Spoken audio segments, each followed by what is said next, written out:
Hi, my name is Jessica. I am a 29-year-old newlywed, embarking not just on a new chapter of love, but also on an unexpected battlefront that revolves around an inheritance, a whopping $50 million, or so the rumors say. But let me tell you, money, especially the kind you haven't even gotten yet, can turn fairy tales into nightmares real quick. My husband, Steven, is everything you'd want in a partner. Charming, kind, and utterly unaware of the storm brewing in his family. Then there's Melissa, my mother-in-law, whose first words to me weren't about how happy she was for us, but rather how thrilled she was about the good fortune I was bringing into the family. Frank, my father-in-law, tries to stay out of her schemes, but it's clear he's tired of her antics. It didn't take long for Melissa's true colors to show. She'd corner me at family gatherings, her eyes gleaming with a mix of curiosity and greed, asking when I would officially come into the inheritance. Stephen would chuckle it off, urging his mom to give it a rest, while Frank would shake his head, muttering about giving us space. But Melissa, she had no breaks. Her fantasies about the inheritance grew wilder by the day. She talked about European vacations, luxury cars, and mansions by the sea as if the money was already hers. At first, I tried to deflect her probes with humor, hoping she'd tire herself out. Little did I know, it was just the beginning, and her obsession was about to take a darker turn. The situation escalated quickly after that. Each family dinner, each casual visit, Melissa found new ways to bring up my so-called inheritance. Stephen's admonitions grew firmer, his patience thinning. "Mom, you need to stop. This isn't right," he'd say, but Melissa waved off his concerns like swatting a pesky fly. One evening, as we gathered for Frank's birthday, Melissa's behavior reached new heights. Instead of celebrating, she cornered me in the kitchen, her voice low and urgent. "Jessica, you could help us so much. You know we've had financial troubles. Imagine what that money could do." Her words, meant to be persuasive, felt more like an intrusion, stripping away the joy of the occasion. I remember looking around, hoping Stephen or Frank would come in and rescue me from the conversation, but they were deep in another room, laughter spilling out every now and then. I tried to laugh off Melissa's comments, a nervous chuckle that didn't quite mask my discomfort. "Melissa, let's focus on today. It's a happy day," I suggested, attempting to steer the conversation away from the money. But Melissa was relentless. Her once casual inquiries turned sharp, her tone tinged with an edge that bordered on hostility. "You think this is a joke? We could be living so much better, Jessica. You're being selfish by holding back," she snapped, her words slicing through the festive atmosphere like a knife. The drive home that night was silent. Stephen sensed the shift in my mood, his hand reaching over to squeeze mine, a silent apology hanging in the air. I squeezed back, trying to push away the rising dread that Melissa's greed was not just a passing phase, but a looming storm that threatened to sweep us all away. The confrontation that shifted everything happened on a chilly evening in late autumn. Stephen was away on a business trip with Frank, and I had reluctantly agreed to stay at their house, thinking it might soften Melissa a bit, bridge some gaps. How wrong I was. Melissa waited until we were alone, and then, with a cunning smile that didn't quite reach her eyes, she pulled out a stack of papers from a drawer. "We need to talk seriously about your future with my son," she said, her voice unnervingly calm. I frowned, puzzled. "What about it, Melissa?" She slid the papers across the table toward me, a postnuptial agreement. "I think it's time you signed this. For the family," she urged, her eyes locked on mine. The document was a renunciation of any financial claims in a potential divorce. "It's just a precaution, dear. You understand." Her casual mention of divorce and precaution sent a cold shiver down my spine. "This isn't right, Melissa. Stephen knows nothing about this, does he?" I protested, my voice shaky but firm. "No, and he doesn't need to. This is for us, the family. It's to protect our interests," she insisted, her tone hardening. I stared at the document, feeling trapped and betrayed. Here was my mother-in-law, whom I had tried to understand and respect, blatantly manipulating me into securing her family's financial future at the expense of my marriage. "Think about it, Jessica. Do it for us, Melissa pressed, her eyes gleaming with a mix of desperation and greed. The room felt smaller, the walls inching closer as the weight of her expectations bore down on me. It was a pivotal moment, one that would define the boundaries of our relationship and set the course for future conflicts. But in that instant, cornered and isolated, I realized the depth of Melissa's manipulation and the precarious edge on which our family balance lay. The room felt colder as Melissa's presence loomed larger, her expectations clear and unforgiving. The postnuptial agreement lay between us on the table, a stark, tangible symbol of the betrayal I was experiencing. I glanced at the door, feeling a desperate urge to escape, but Melissa's voice anchored me in place. Jessica, this isn't just about money. It's about making sure we're all secure. You'll sign it, won't you? For the family. Her tone, once pleading, now held a sharp edge of coercion. I picked up the pen, my hand trembling. The thought of Stephen, oblivious to this betrayal, gnawed at my conscience. How could I explain this to him? How could I tell him that his mother forced me into a corner to sign away my rights, potentially against our future together? Melissa, this isn't right. Stephen should be here, I managed to say, my voice barely above a whisper. But he's not, and we need to handle this now, Melissa insisted, her voice hard. You're part of this family now, Jessica. Signing this is just a formality. The weight of her gaze, the finality in her voice, the isolation of the moment, it all pushed me to a brink I hadn't known before. With a heavy heart and a sense of betrayal enveloping me, I signed the document. The scratch of the pen sounded unnaturally loud, each stroke marking my reluctant compliance. As soon as I laid down the pen, Melissa's demeanor shifted. She smiled, a cold, satisfied smile that didn't reach her eyes. Thank you, Jessica. You've done the right thing. But as I left the room, the signed papers on the table like a testament to my capitulation, I felt anything but right. The betrayal was not just Melissa's but mine too, for not standing firmer, for not leaving the room.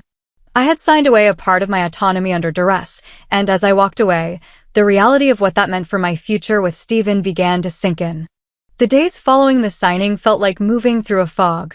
Each smile, each conversation with Stephen over the phone felt tainted with the secret I harbored. By the time he returned home with Frank, the weight of the postnuptial agreement felt unbearable. It was Frank who noticed the change first. Jessica, you seem off, he observed one evening, his gaze kind yet probing. Is everything all right? The concern in his voice broke the dam. With Stephen and Frank sitting across from me in the living room, the story spilled out, not just about the document, but also about how trapped Melissa had made me feel. The silence that followed was heavy, filled with disbelief and hurt. Stephen was the first to speak, his voice a mix of anger and shock. She did what? Jessica, why didn't you tell me immediately? I shook my head, tears spilling over. I didn't know how to. I thought I could handle it, but it felt like too much. Frank's reaction was swift, his disappointment in Melissa palpable. This is unacceptable. She's crossed a line that shouldn't even have been approached. Together, we confronted Melissa that same evening. Her initial attempts to justify her actions were met with firm opposition from Stephen and Frank. The revelation of the postnuptial agreement, now a symbol of her betrayal, shifted the dynamics irrevocably. Mom, how could you manipulate Jessica like this? Stephen's voice cracked with emotional strain.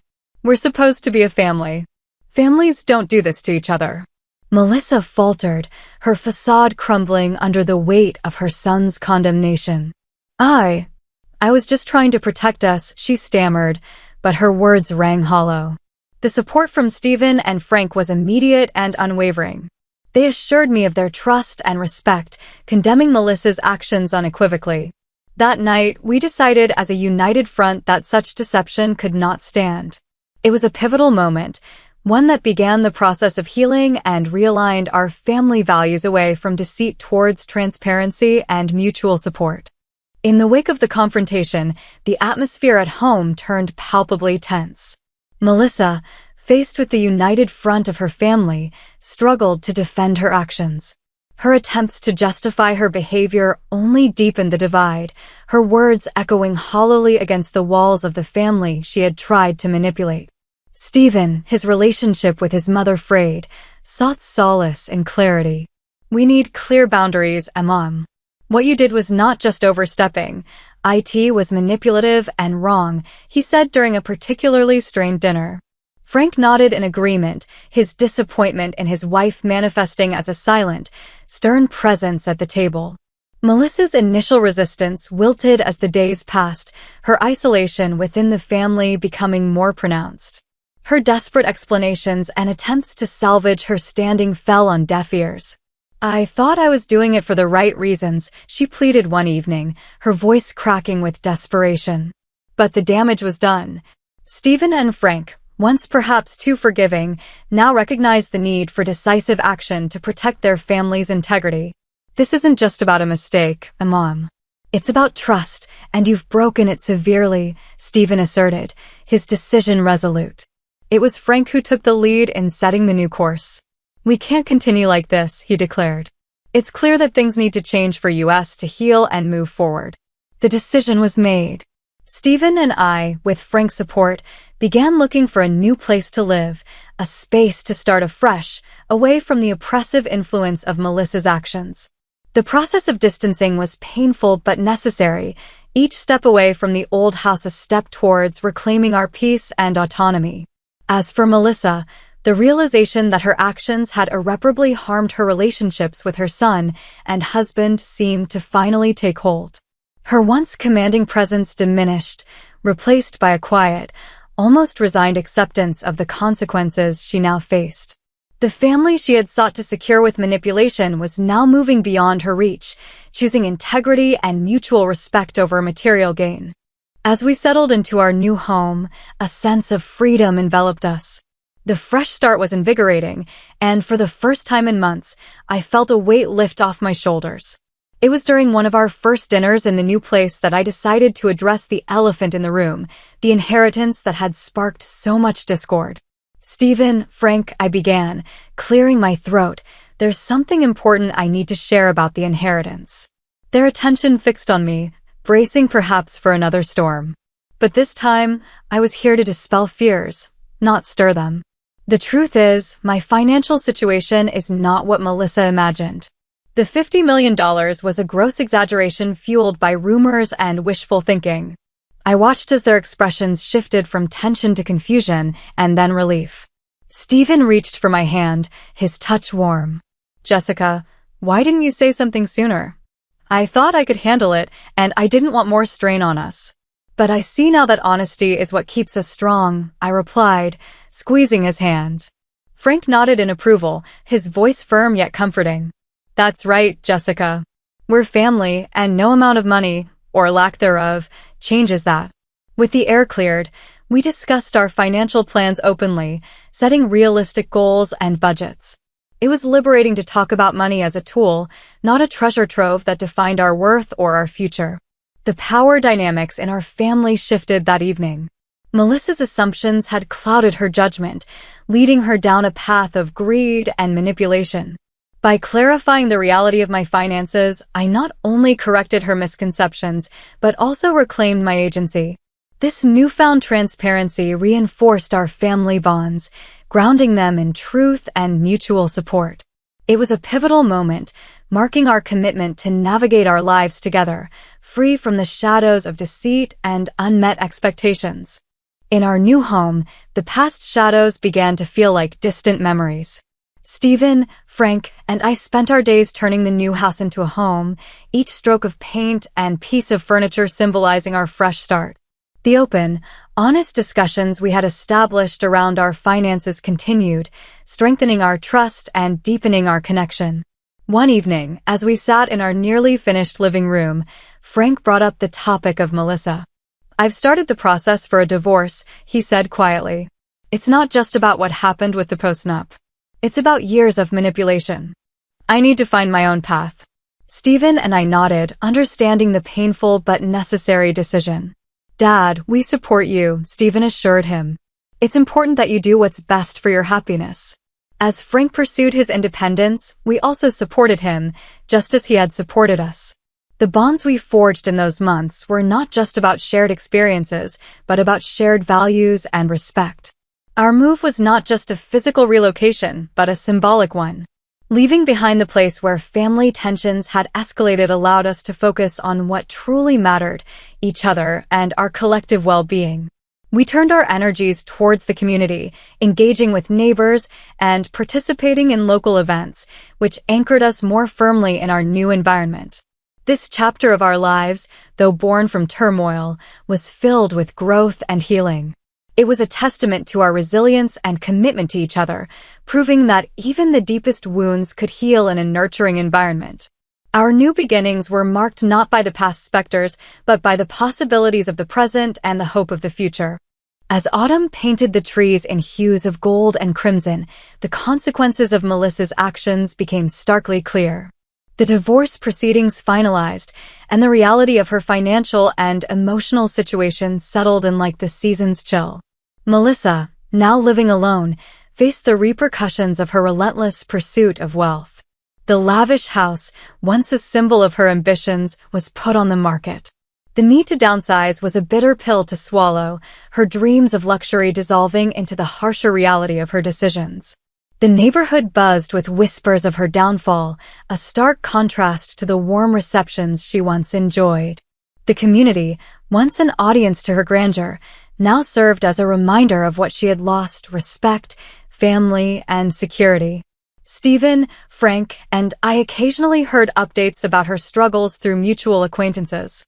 While there was no pleasure in her misfortune, it served as a somber reminder of the costs of greed and manipulation.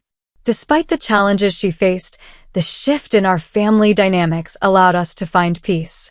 We often reflected on the ordeal, not with resentment, but with a newfound appreciation for honesty and solidarity.